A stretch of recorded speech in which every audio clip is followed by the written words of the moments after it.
I am a smart person. A lot of things in my life work. So why is weight still a problem when I know everything there is to know about losing weight? In this episode, my birthday episode, we are diving into the question that I get asked the most by new listeners and prospective students and clients. Weight management can be so frustrating and confusing, and our current culture has made it even more so. But it doesn't have to be. The answer lies not in what we are doing, but how we are being. In this episode, I walk you through key transitions that you can make in your thinking so you can use that knowledge you have and really use it to finally be successful. So grab your birthday party favor and come on into the party. Did you know that our struggle with weight doesn't start with the food on your plate or get fixed in the gym? 80% of our weight struggle is mental. That's right. The key to unlocking long-term weight release and management begins in your mind. Hi there, I'm Rita Black. I'm a clinical hypnotherapist, weight loss expert, best-selling author, and the creator of the Shift Weight Mastery process. And not only have I helped thousands of people over the past 20 years achieve long-term weight mastery, I am also a former weight struggler, carb addict, and binge eater. And after 2 decades of failed diets and fad weight loss programs, I lost 40 pounds with the help of hypnosis. Not only did I release all that weight, I have kept it off for 25 years. Enter the Thin Thinking podcast, where you too will learn how to remove the mental roadblocks that keep you struggling. I'll give you the thin thinking tools, skills, and insights to help you develop the mindset you need, not only to achieve your ideal weight, but to stay there long term and live your best life. Hello and welcome to the party. Woohoo! Woohoo! Yes, my birthday is finally here. The big 6-0, and I am ready. I want to thank you, dear listener, for being with me up until this big day as we have explored many topics around getting older. I appreciate you, and I am delighted to have you here with me. I love this community, and I cherish this community that we have all created all over the world. I have many older women above 50, and let me just say, that is not old. I was just at my neighbor's 100th birthday a few weeks ago, and I literally was the youngest one there. I felt like a spring chicken. And it's all relative, right? I mean, but anyhow, I get these women in their 50s, 60s, 70s, 80s who come to me and say, is it really possible for me to lose weight? I failed my whole life. I think of myself as a lost cause, and my body is broken. For any listeners or students in your 60s, 50s, 70s, 80s, 90s, I want to inspire you by reading something that was shared in my community. I thought, I want to share this with my podcast listeners. I just think it's so inspirational. So I was constantly being at war with myself, years and years of gaining and losing the same 20, 30 pounds, obsessing about food, about clothes, buying skinny clothes and shaming myself when they stopped fitting. And now I've achieved my goal weight, and I'm at a weight that I have not been since my 20s, and I turned 70 in June. I love my body now, wrinkles and all, and I love feeling fit and committed to staying active. And I'm beyond thankful to Rita. She truly does understand the psychology of weight better than any program or publication I've encountered. And very grateful for this program and the support of the fellow shifters, because we have a saying, alone we diet, together we shift. And she said, I'm celebrating my 1-year weight maintenance anniversary, cheering on all my fellow shifters on this fabulous journey. All right? So if anybody's feeling downtrodden or feeling like they're too old to release weight or finally be done with this weight struggle, I hope that inspired you. What a great birthday gift to read that. You know, at 60, I don't really want stuff, But the excitement of having people make a shift in their thinking and change their lives, what better thing could you ask for, right? Even for frosting, which those of you who know me, frosting is my little Achilles heel. So that's big. And so, which brings me to my next point, which is I am giving some lots of love this month of my birthday and offering you all the chance to come to a live, free, online masterclass that I'm hosting and is coming up really soon called Breaking Free, Mastering Your Mindset for Lasting Weight Release.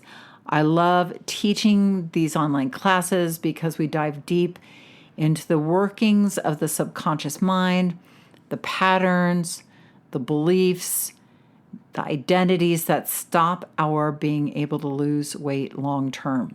So you're going to learn how to use your mind way more effectively so that you can bypass the mental self-sabotage that keeps you struggling.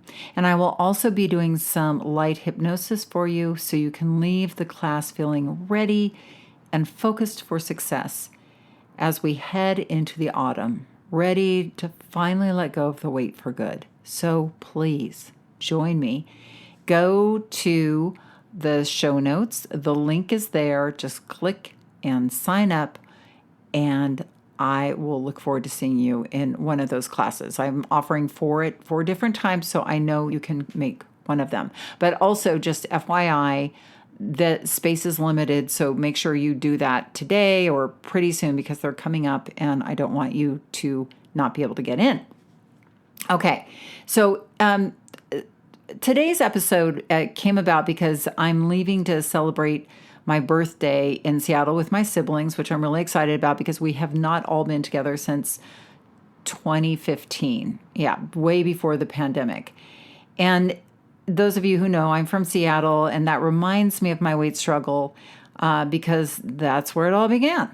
So I'm pulling out for my birthday our most popular episode from the Thin Thinking podcast to share with you today because in it we dive deep into the why. Why am I struggling despite knowing everything there is to know about losing weight? Because you do. You know everything.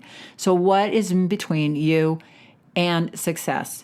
We're going to dive into that right now. So enjoy. I know everything there is to know about weight loss. Why am I still struggling? As a hypnotherapist and someone who helps people, coaches people, guides people into long-term permanent weight mastery, believe me, I hear that question all of the time. By the time people have decided to approach and use something like hypnosis and use their mind, they've pretty much gone through probably every diet or a regime. I know meditation and hypnosis are now coming to the forefront a lot more, but especially in the early days of my career, because I've been in business for over 20 years, people were a little more wary of hypnosis or using mind techniques. So the people who would come to me would be like, okay, I've done every single diet. Now I think there's something wrong with my mind and I think I need your help. Right. I know everything there is to know. I'm still not doing it. What is wrong with me? And, when it comes to weight mastery and really busting through those barriers, it's hard because we are dealing with the mind. And if we don't start with our mind first, the food, the exercise, it does elude us. So I get people coming to me who are weight loss professionals. These are people who make a living for weight loss, but for themselves, they might still be struggling, or a lot of them are struggling when they come to see me. So they might know everything there is to know about the food. They might know everything there is to know about the exercise, but they still struggle with, what I call fat thinking and get into thinking those roadblocks, those mental roadblocks that just keep them from getting their own mind wrapped around it in the right way. That was a bit of a tongue twister.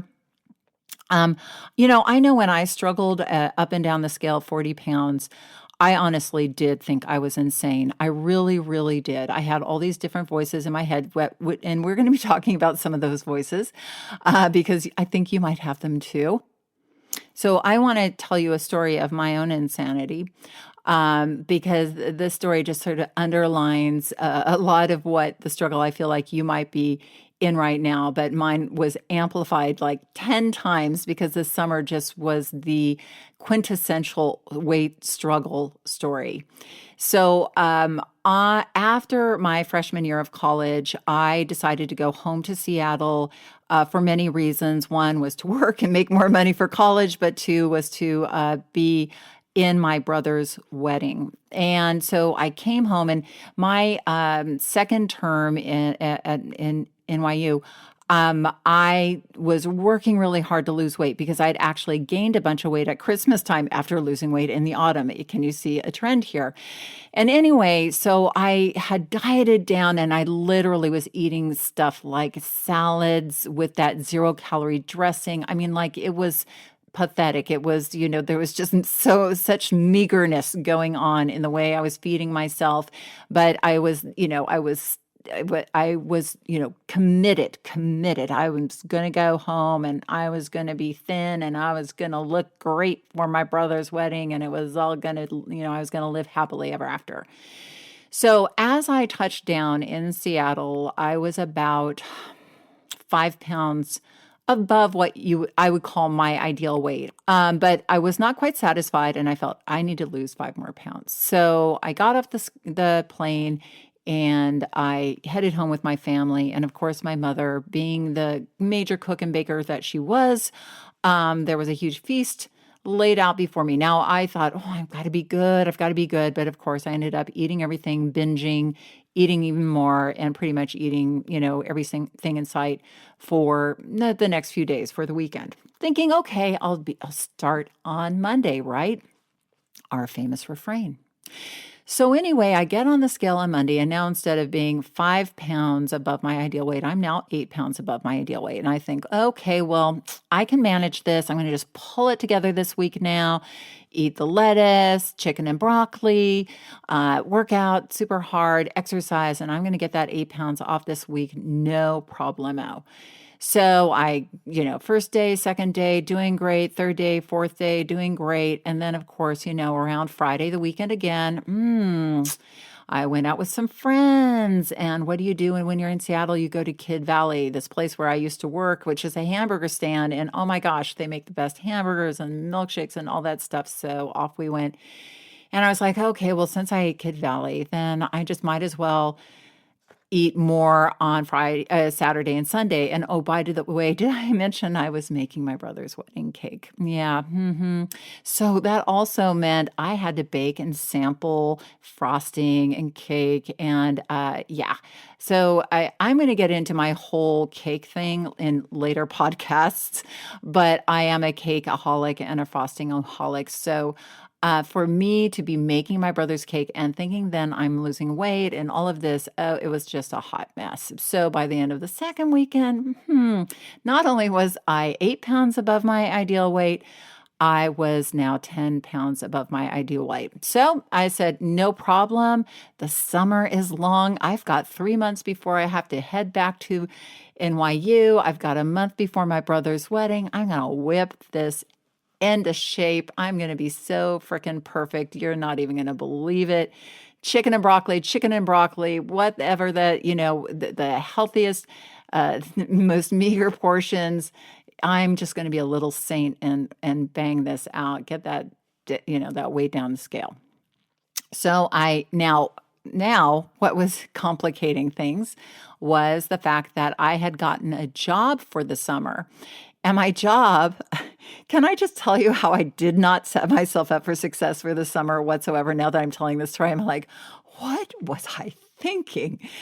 Because this summer, I was working at this place called De Laurentiis in Seattle. Now, if any of you know Seattle, and if any of you know the Pike's Place Market in Seattle, De Laurentiis is a famous Italian deli in the Pike Place Market in Seattle. It's quite famous because it's been for the years and years and years. Lovely family owns it. I don't even. It's probably been bought out by a corporation by now because this was a long time ago. But I had a job, in the department where I was doling out like goodies and weighing flour and semolina flour. And I knew about Italian food because I'd worked in New York at a deli there as well. So I had a fairly good understanding of Italian food. And of course, through eating lots of Italian food, I had a very good understanding of it.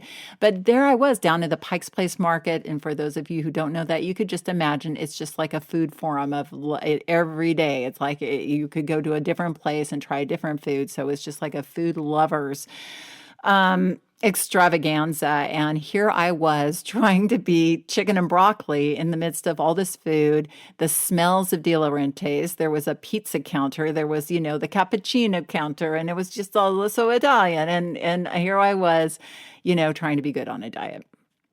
What a joke. So my first week at De Laurentiis, oh, you must try this and try this cheese and you must do this. So every night I would go home and I say, well, I blew it today. I might as well eat a big dinner and I'll start again tomorrow and start again tomorrow. So you can see the running theme here. So by the time it was my brother's wedding, a month later, not only was I 10 pounds above the scale, I was about 20 pounds above the scale. And it was horrifying because I had bought this dress for the slimmer me and I was not wearing that. I had to go out with my mom and get a bigger dress. And I was so disappointed in myself and getting sort of unraveled here because I was like, holy crap, like it's all coming apart at the seams. And the more I tried to lose weight, the more desperate I got. So the more desperately I tried to diet, drinking only water for a day. I mean, literally limiting myself so much because now I was doing math. I was like, okay, it's 2 months left and I've got, 20 pounds to lose. Let's divide that by, 8. And that's, 3-4 pounds a week. How can I do that? I think that's right. My math is so bad. But anyway, I definitely was challenged. But the challenge, so my stress kept mounting. The promises I made to myself kept getting bigger. So by the time the summer was almost done, I was over 35 pounds overweight. And, and my mom, my dad, people who saw me at the beginning of the summer and my friends, nobody said anything except you could see it in their eyes. Right. And, I'd struggled with my weight. Everybody knew I was a struggler, a yo-yo dieter. But I think this was like one of those summers where people were like, maybe there is a problem here. And I definitely felt insane. I would go to bed at night just beating myself up and saying, you've got to pull yourself together. And you're going back to New York. You've got to look good. Like literally that last week, I was like, if I do not eat anything all week, and if I exercise for 3 hours a day, maybe I can lose 10 pounds. And of course, that didn't happen. So I ended up going back to New York, getting out of the cab at my dorm. And my roommates were like, literally looked at me like, what the hell happened to you? Never go back to Seattle for the summer again. Promise me. They were just shaking their heads and they just couldn't believe it. And neither could I. It was heartbreaking. So there is a lot of, we feel that we are insane, because I knew how to diet. I knew how to lose weight, but I just could not get myself to do it. So, and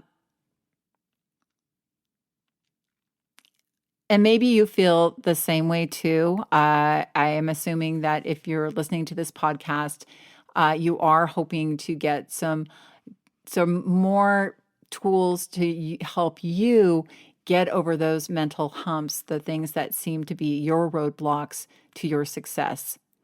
Okay, so that's my horrific story of my horrific summer and, my being convinced I was insane. And if you have been struggling, maybe you have felt insane too, or just like, what is wrong with me? Do I need a lobotomy? Do I need, some sort of just to be put into a rehab facility? I mean, wouldn't it be great if we could all go to that desert island and just nothing was around us and we worked out with trainers like they did, in The Biggest Loser? Oh, that would be great. But no, we live in the real world and we need to really powerfully learn to communicate with ourselves so that we can release weight for the last time. So now when it comes to this struggle, what's going on are a couple of things. You are absolutely not crazy. There is nothing wrong with you. But there are two things from the way I see it that are going on. One is the way our brain is designed, and the other is the crazy weight loss culture that is built out of these weird, unrealistic expectations. So let me talk about the mind first. So when it comes to weight loss, or anything, here's one of the challenges is that our mind is really divided into two, right? We have a conscious mind and a subconscious mind. And the conscious mind is our logical, rational, willpower part of our mind. And this is the part of the mind that will usually put us on a diet. This is the part of the mind that knows about weight loss and exercise and all those good things, right? This is the part of the mind that's like, eat less, exercise more, start on Monday, come on, let's go. And then there's the subconscious mind. And you know how that conscious mind, well, it wants us to lose weight. It puts us on the diet. It's very, very invested in our losing weight. Our subconscious mind, pretty much wants things to stay the same. Yeah, business as usual. In our subconscious mind, we have our beliefs.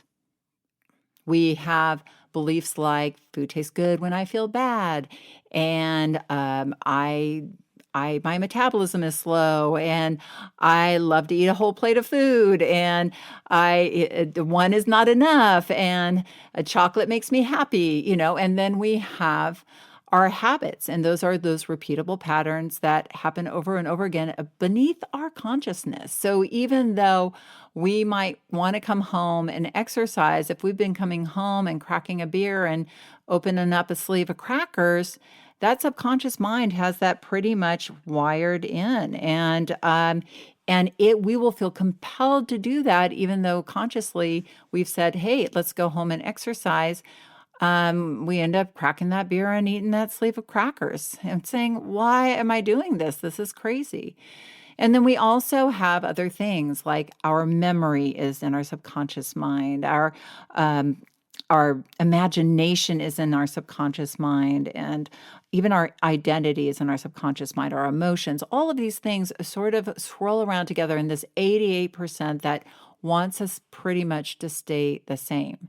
So when 12% of our mind wants us to be good and wants us to lose weight, and 88% wants things to stay the same, what will happen? Now, you might go on a diet and you might lose weight or go on a regime or go on some sort of thing and you get so far. But unless you're really impacting your subconscious mind, unless you're making deeper changes, ultimately what will happen is, a month later, 6 months later, something will happen. And that subconscious mind is just there, sitting there, kind of waiting for the diet to be over. So it's like, yeah, business as usual. So, those of you who are baffled by the fact that, in the past, maybe you have been able to pull it together and lose weight for a month or 6 months or until the reunion happens or, until you win the contest or whatever it is, or until you fit into your skinny clothes. A lot of times we will go back to the old behaviors that caused us to gain weight in the first place, unfortunately. So that is what is really working against us. And that's why it's so important to get tools to get working with your subconscious mind. We're going to look at a couple of those today. The other thing is that we have a crazy weight loss culture that is built of weird, unrealistic expectations, right? I mean, think of any of the diets that you have gone on in your life. And, you read a diet book and it promises you, okay, everything's going to be great. You follow this structure, you're going to win. You're going to lose weight and life is going to be great. And, you see pictures posted on Instagram and social media and you see the before and after pictures and all the dieting culture really promises like if you've got it together to be good and really be disciplined and focused and this perfect person, then not only will you lose weight, but you are going to live happily ever after. And it just promotes the idea that all the answers are outside of you.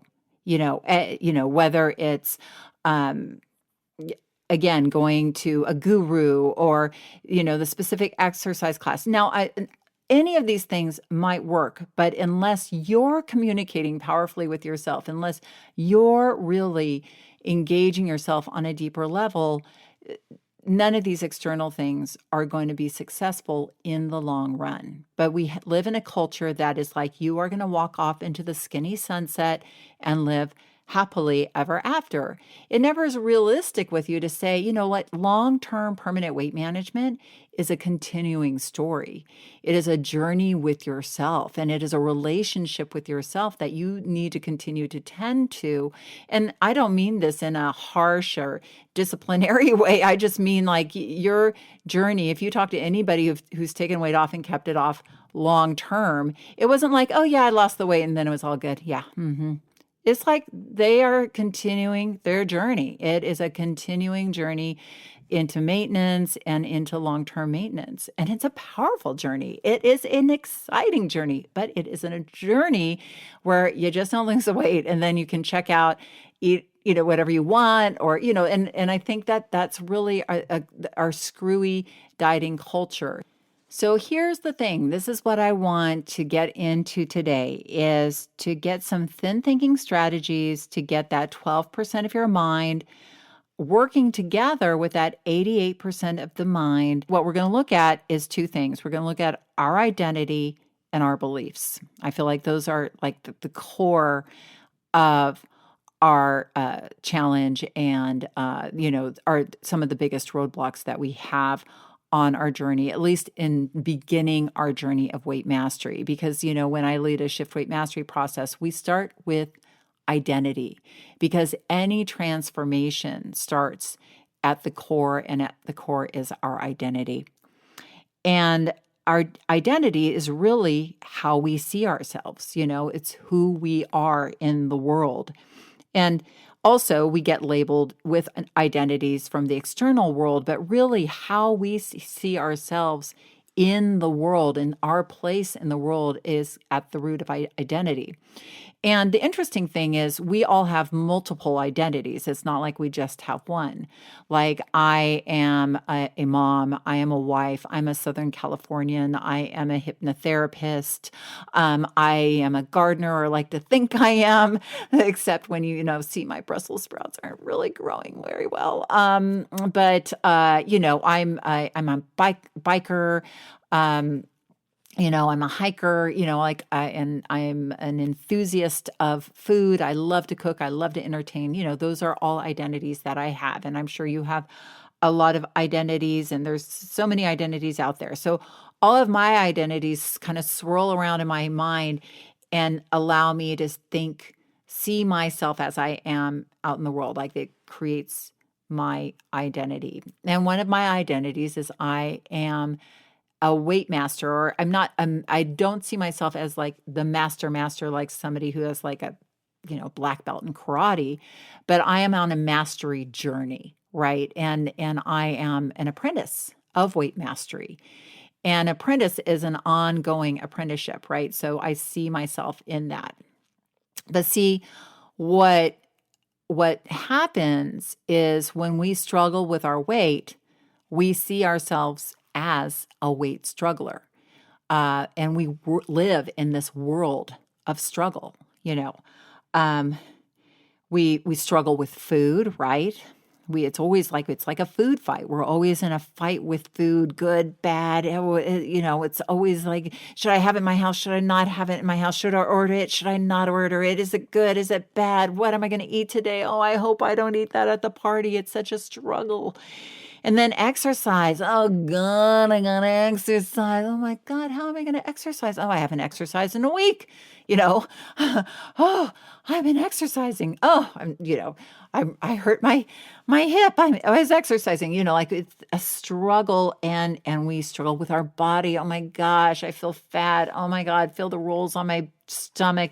Oh my God, I wish my legs would be longer. Oh my gosh, I wish. Look at the flab on the back of my arms. And then we also struggle with saboteurs, those other people in our life. Oh, come on, have a brownie. I baked them for you. Oh, look, you guys, I got you some bagels. Mm. And on and on. And we struggle with the scale. Oh my God, I was so good. Why is the scale up today? All of these things. We live in a world of struggle where we're always struggling. It's on our mind. I have clients who come to me, beautiful clients who have these lives that seem so amazing. And yet they're like, Rita, I can't even enjoy my life because I'm thinking about my weight and my struggle with weight all the time. It's obsessing my mind. And our weight struggle identity, it is sticky. And what I mean by that is, it's something that we bring with us wherever we go. And no matter how much weight we lose, we still see ourselves as a struggler. And that's why a lot of people still struggle. They can go on the diet and lose weight, but they're still in a struggle. And that's why a lot of times people have told me, they said, I lost the weight, but then I still didn't believe in myself, and I didn't believe I could keep the weight off. A lot of people, when they approach their ideal weight, they get very nervous. Like, am I going to be able to do this? Because I'm a struggler, and it just doesn't seem like I'm going to feel confidence because we have this identity. And being a struggler, it really thwarts our success because it predicts our future. Because I struggle, therefore I am. So, when we're starting on any weight loss attempt, we are a struggler going on a weight loss attempt, right? So in our deep subconscious mind, we're like, well, I'm a struggler. I'm somebody who I can't trust myself. I'm not good on a diet. I've never, lost my weight and kept it off. So we have all these beliefs that create the identity that we're bringing with ourselves on the diet. And what chance in hell do you think somebody's going to have of being successful if they see themselves as a struggler? Um, strugglers also, our identity takes your power away, right? Because it makes us a victim, right? We give so much power away to the struggle, and we make excuses to ourselves about ourselves. Oh, it's so hard for me. I can't do it. I don't have a metabolism. I hate to exercise. I don't like vegetables. We'll make excuses to ourselves. We'll give our power away to these things outside of ourselves. My husband doesn't respect the fact that I want to lose weight, and he just is always tempting me like that we remain a struggler the more and more we give our power away. So, I work with smokers too, just by the way, and I'm going to use the smoker identity shift because I think it's a little more clear cut than what I'm going to get into with the weight. I mean, the weight and smoking there's a lot of similarities. And I work with smokers, by the way, because if you don't know about me, I am a former also pack and a half a day smoker. So not only did I struggle up and down the scale, 40 pounds, I was puffing away while I was doing it too on Benson Hedges ultralight mentholated, if anybody is curious. But, and I quit smoking with hypnosis. Thank you very much, hypnosis. And in that hypnosis session, I became a non-smoker. And that shift is so clear. And, when I work with smokers, the thing with a smoker is they live in the world of smoking. They see themselves, they self-identify as a smoker. So they might be a mom or a dad or a lawyer, but they're also a smoker. And when they quote unquote try not to smoke, they are still in a smoker mindset, and they're trying not to smoke, and their mind just doesn't get it. It's like, but I'm a smoker. So they feel deprived. They feel victimized. They feel like this is being taken away from them. So we don't go that way. We work with the brain the right way. We say, hey, no, you're going to decide to be a non-smoker. And you're going to step into this whole new idea of yourself and really recreate. It's a transformation, right? So instead of a weight struggler, I'm going to give you a suggestion. I'm going to say, join me and become a weight mastery learner. Become a learner or an apprentice. Now, why is being an apprentice so powerful? Again, we want you to take your power back from this struggler identity. It doesn't suit you. You're not a victim. You're a powerful person. And the more power you take back, the more power you have from all of this nonsense. And, look, I don't mean to call it nonsense. It's real. But, when you start to poke holes in it and say, hey, you know what? Maybe that struggle, it was fun in the beginning, but aren't you tired of it? Let's try something new on. And, in your subconscious mind is your imagination. And that's what I love to engage people in is seeing themselves, from their imagination in a whole new way. You're giving back your power. You're taking you're taking all that victimhood of being in that struggle, and you're going, I don't need that anymore. I'm going to become an apprentice of weight mastery. And a weight mastery journey is a learner's journey. Anytime that, and you can start it. And why I feel like an apprenticeship is so important is because a learner can start from anywhere they are. If you've never tried to lose weight before or release weight before, not a problem. If you have hundreds of pounds to lose, not a problem. If you have 5 pounds to release, not a problem. At any point, you can become an apprentice. And here's what happens in your brain when you are a learner versus a struggler, is that anything that happens to you in a learning journey is all good. Meaning you eat, you overeat, you go to the buffet table and you plan to eat something healthy and you end up loading up some macaroni and cheese and eating it. Oh, damn, why did I do that? Well, in a struggler mindset, that reinforces your idea that you're a failure, you're undisciplined, you're a fat pig, whatever, however you speak to yourself. In an apprentice mindset, you say, oh, that didn't work for me. What did I learn from that? And you begin to start to self-correct those things that are getting in your way, those beliefs and those habits that are stopping you.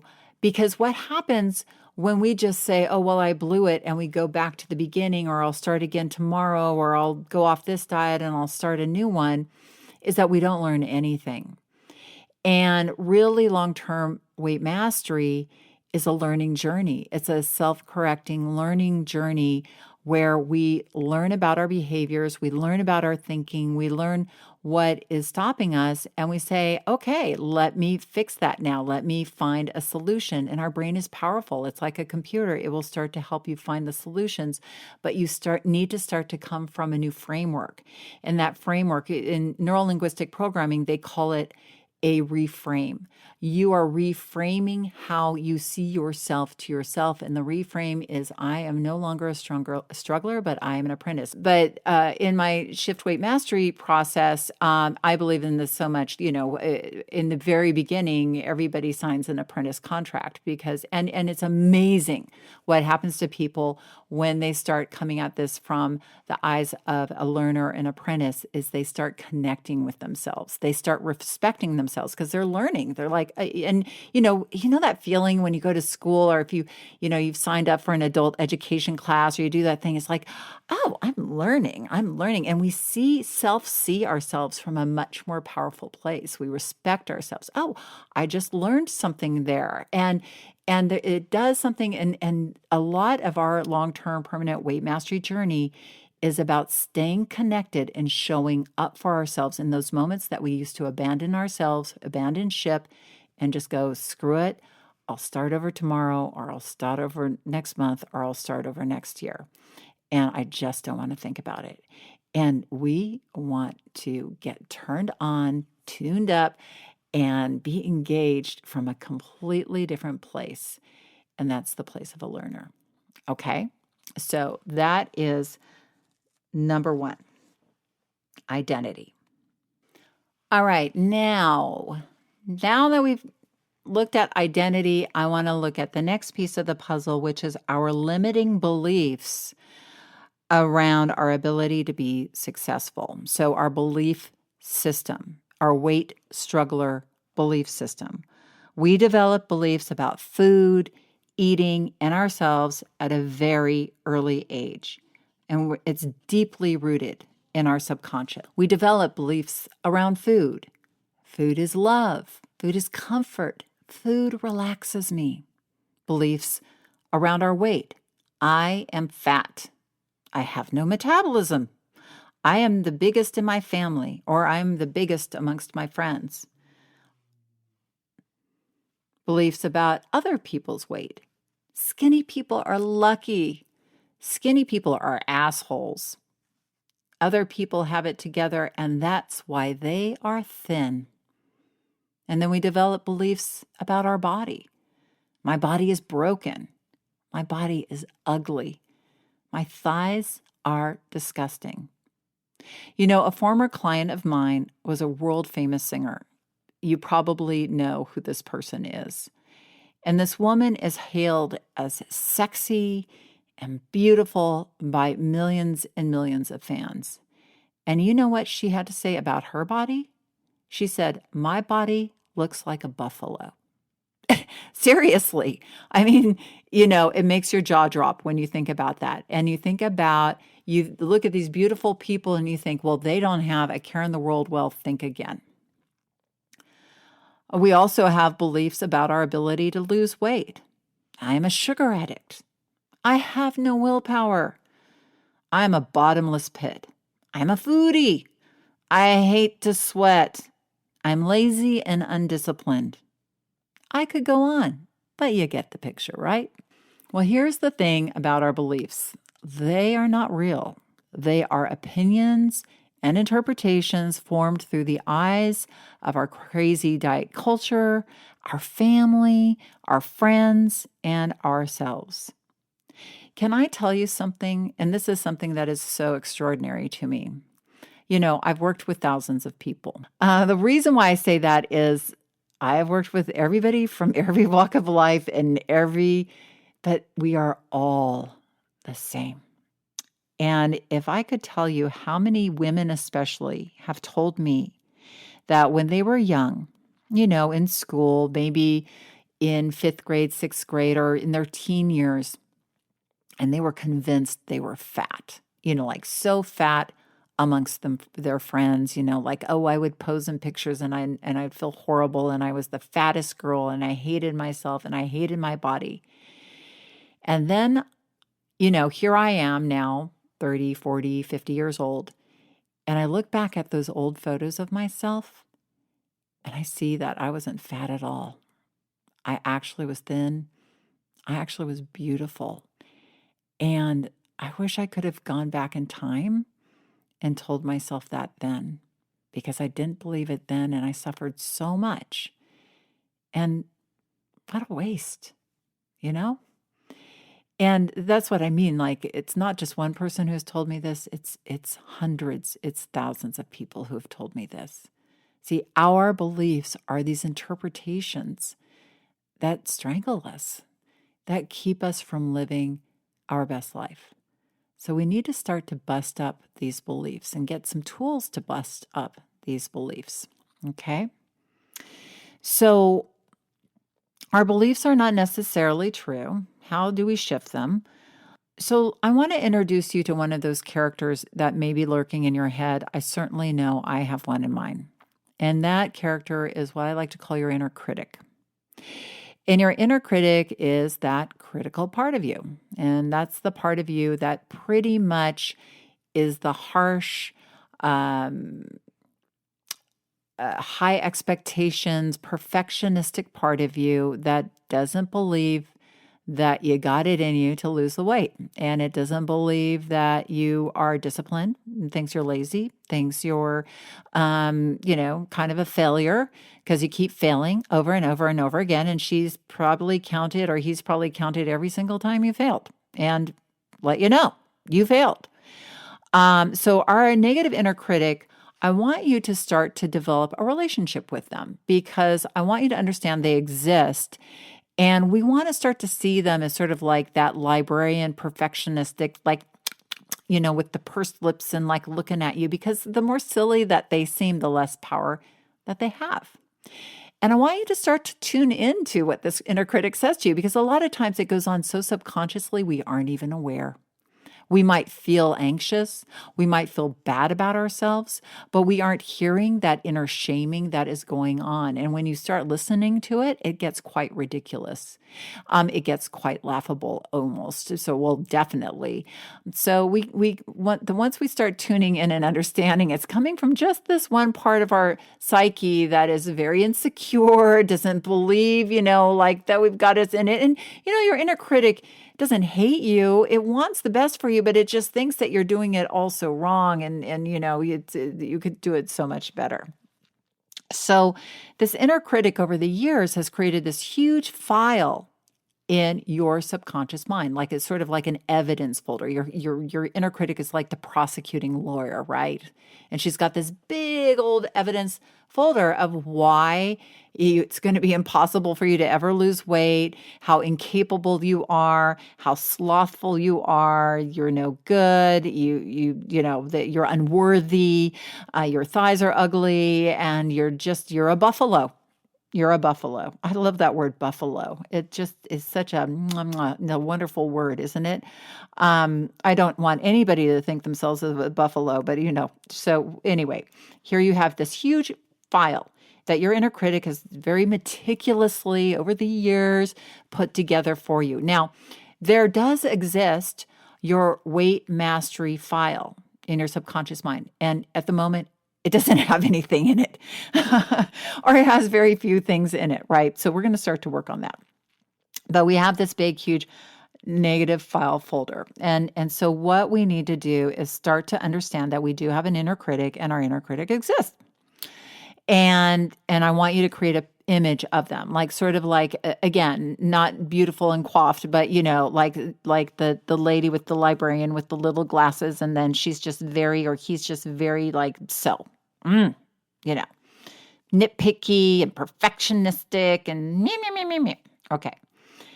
And then I want you to now start to create a new character in your head. And I don't know that this character exists yet for you. Yeah. I mean, I know that this part of you exists for other people in your life. And I bet because there are parts of your life that probably work for you, that this part of you exists in other parts of your life, but in the area of weight management, I don't know. We've got to pull this part in, and this is the inner advocate. This is your inner coach. And we want to really create a powerful inner weight mastery coach that is your partner on your weight mastery journey. This is so important. This is the key to your success, because this is the part of you that is going to advocate for you and against that critic. But this is also your partner. This is the part of you that is going to nurture you, inspire you, guide you, because you guys, nobody, look, I don't think I could hire a personal trainer. I'm not a millionaire. Like I don't have the money to hire somebody to follow me around 24/7, telling me what to eat and what to do. I don't know, but you don't probably either, right? I'm assuming maybe you do. That's super cool. I know, oh my gosh, I do. I think I wrote about this in my book. I did have, back when we lived in London, my husband worked for this man who had a wife who had a man who like followed her around and helped her quit smoking by just telling her not to whenever she wanted to. And then he told her, then she gained weight and he did the same with food. But, we're not like that. We don't have all the money in the world. We aren't like an investment banker in London, or if you are, awesome. But even so, we need to develop that powerful, free inner coach that can be with us for 24/7, helping us make those powerful choices and helping guide us. And, we're going to get deep into the inner coach and a lot of different podcasts, because this is the most important relationship with yourself, your inner communication system. I want you to start to develop this way you speak to yourself. And again, if you've been harsh with yourself, maybe you're like, well, Rita, I don't know where to begin. So where you want to begin is this. Take a moment and just do this little exercise with me. And I'm going to call it your inner coach exercise. And if you're driving in your car, because I'm going to have you close your eyes for a moment, please don't do that. Or pull over to the side of the road and follow along. But please do not listen to this while you're driving. Or if you do, please don't really listen to it. Okay. So take a moment and close your eyes. Or if you can't close your eyes, don't close your eyes. But I think it would be good for you to close your eyes. And think about when you were being loving or nurturing to someone in your life. Maybe it was a child. Maybe it was, a loved one.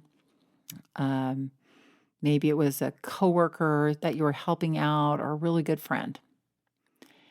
And I just want you to listen to the way that you are communicating with that person, the tone of your voice, the soothing sounds you're making, the empathetic way that you are probably communicating with them or coaching them and being powerful, being inspirational, being motivational. Just spend some time thinking about the way you are with other people. Now, if this is hard for you, maybe you want to think about somebody else in your life who is, a therapist or an aunt or an uncle or a grandmother or a parent who's just very loving, and you could adapt their voice until you can come up with your own. But start to do this for yourself. But right now, just think about the way that you looked at that person, and just imagine now that you are stepping outside of yourself and looking at the you listening to me. And look at yourself as you were looking at that child or that friend or that loved one with so much admiration and respect, love, empathy. And now, in that loving voice, I want you to say to yourself, I believe in you. I believe in you. And we can release weight for good.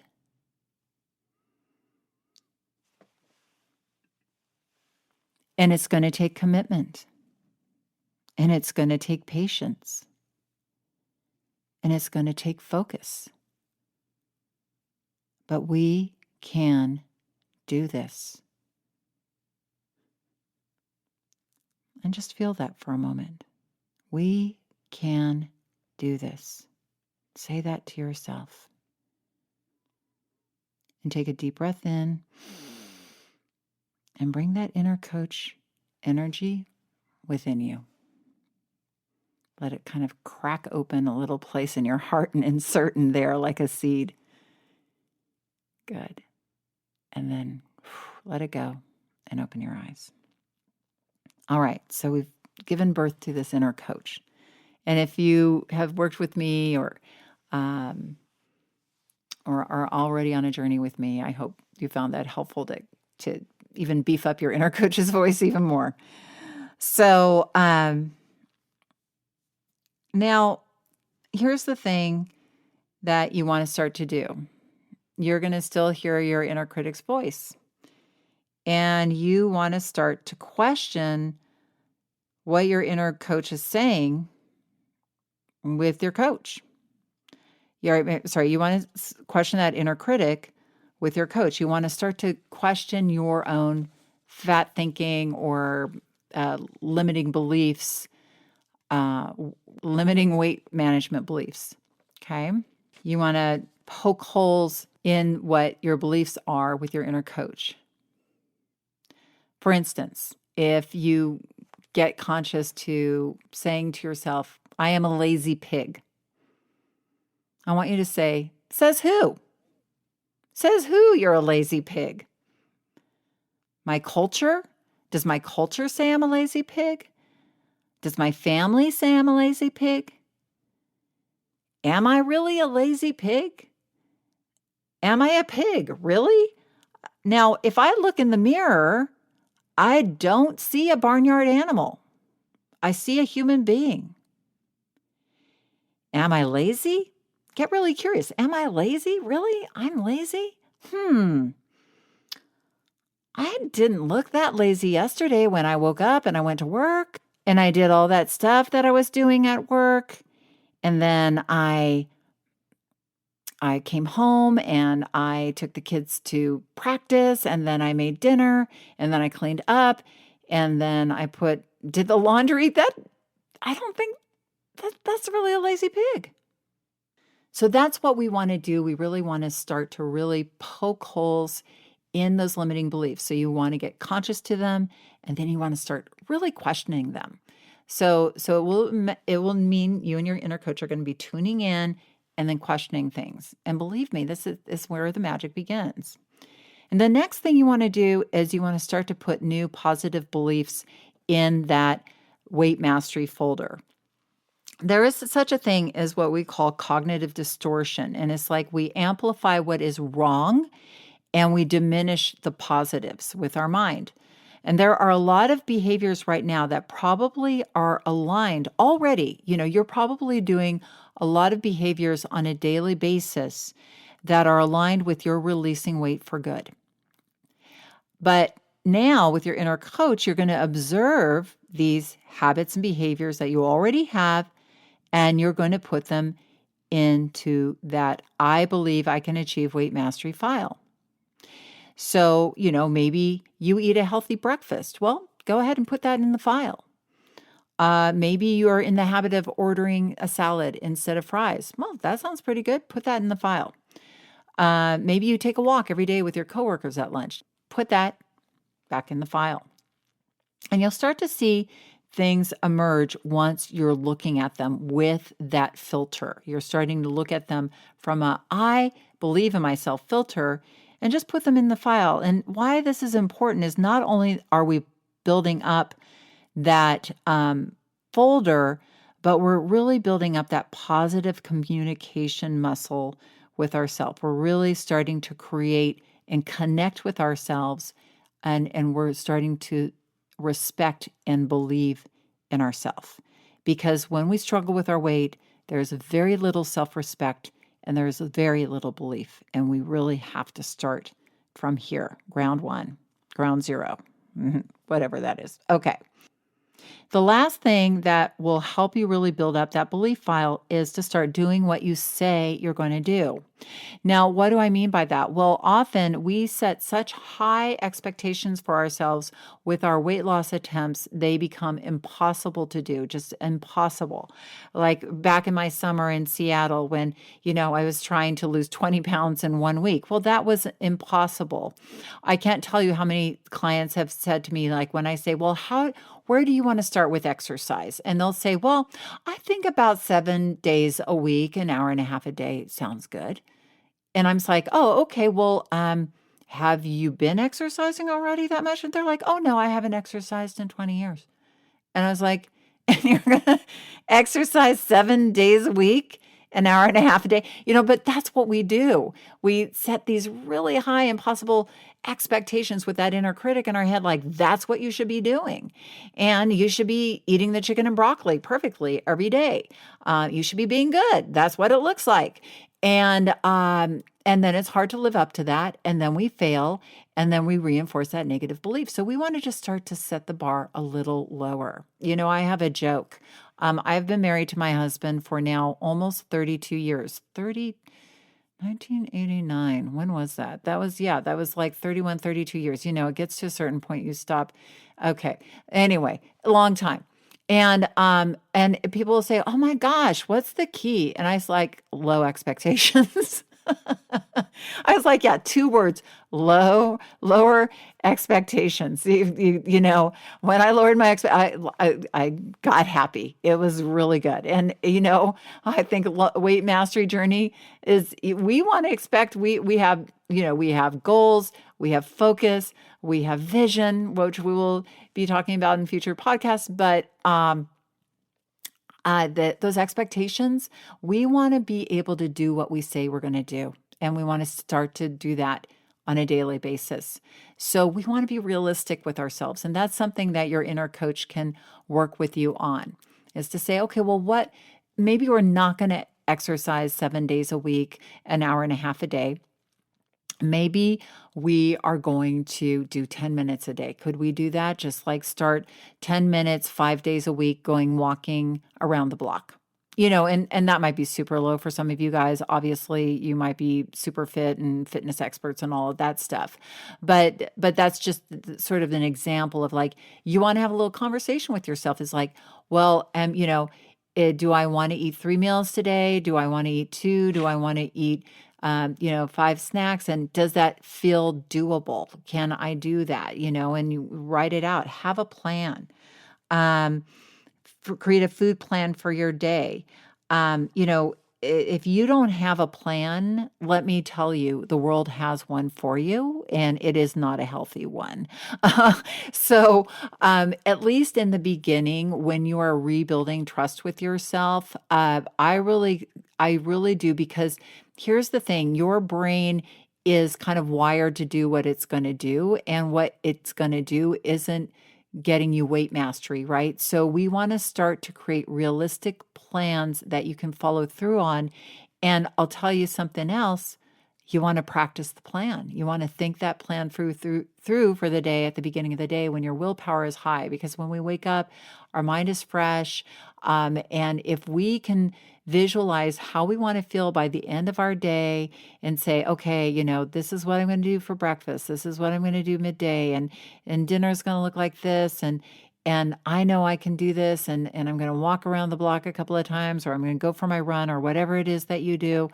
And you see yourself getting into bed, and what you're doing is sort of creating an imprint, a blueprint for your day and the beginning of the day. Because change, you can't hope to come to a habit area in your life, like if you're hardwired to come home and eat cheese and crackers, without having practiced. Like athletes don't go onto the field without having practiced the play. And your inner coach is there to get in a huddle with you in the morning and go, let's practice the play. What are we going to do? And how is it going to work out? Oh, when the husband brings in those cheese fries tonight, because he does that every Thursday night, why don't we practice yours saying, hey, no, thank you, honey. I appreciate the offer, but I'm going to eat this. Or, oh, well, or practice taking 3 of the cheese fries, because that will work for you. And eating your healthy dinner and having a little bit of the cheese fries, but you finish them and they feel good. You did it, and you got through feeling light, like you took care of yourself, right? So you're working with this aspect of yourself, this inner coach, and you're thinking it through, and you're getting those wins, and you're putting them in that belief folder. And this is how you start to connect with yourself. You start to, what I call, show up for yourself on a consistent basis. Because let me tell you, weight struggle, we jump ship. We're like, I'm out of here. I blew it. So screw it. I don't care. We'll start again tomorrow, and we get in the habit of doing that. And that's a whole other thing altogether. So create that realistic food plan for the day, what you know is doable, and stick to it. And you reconnect and build that trust. And you practice that ahead of time. And this is, like I said, I call this like the morning huddle. And I'm going to be honest with you, I've been doing my morning huddle for 25 years. That's right. And it's one of the biggest keys to my success is because I think it through. I know in my week where I'm vulnerable, if I know social events are coming up, I think those through. That's what I'm saying, you guys. It's not like just lose the weight and live happily ever after. I've been working with myself and my inner coach for a really long time. And I will tell you, it's the most amazing relationship that I have. I mean, this ability to connect with myself and think my life through and really ask me, what do I want to create this week? I mean, it really is a creative journey. And when you're working from this place, I'll tell you, your life will change. I mean, many people go through the shift weight mastery process and it's not just about the weight. It's, wow, look at how much power I have. And I've taken back my power. And it's not just the area of weight. It's my relationships. Because when we start connecting with ourselves and believing in ourselves, our lives change. And I wouldn't give that up for the world. So I have to meet with my coach every morning. I kind of like them. And I kind of like being able to create my life instead of living this life where I show up and I hope things work, I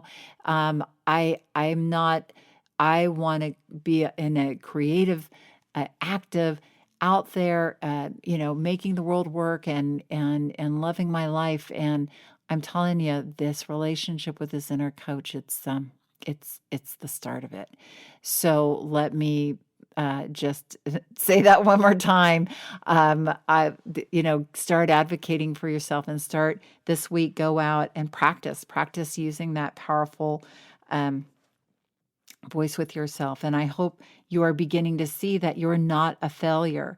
And the challenge is the way our mind is designed and wired, and this crazy diet culture. But when you start stepping into that powerful new identity as an apprentice of weight mastery, and you're immediately removing yourself from being a victim and start being a powerful learner.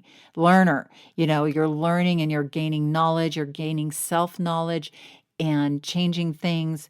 And you are developing this powerful relationship with your inner coach. You're turning down the volume on that inner critic, breaking up all those old beliefs in that file folder and starting to put powerful beliefs in yourself in that new file folder in your subconscious mind.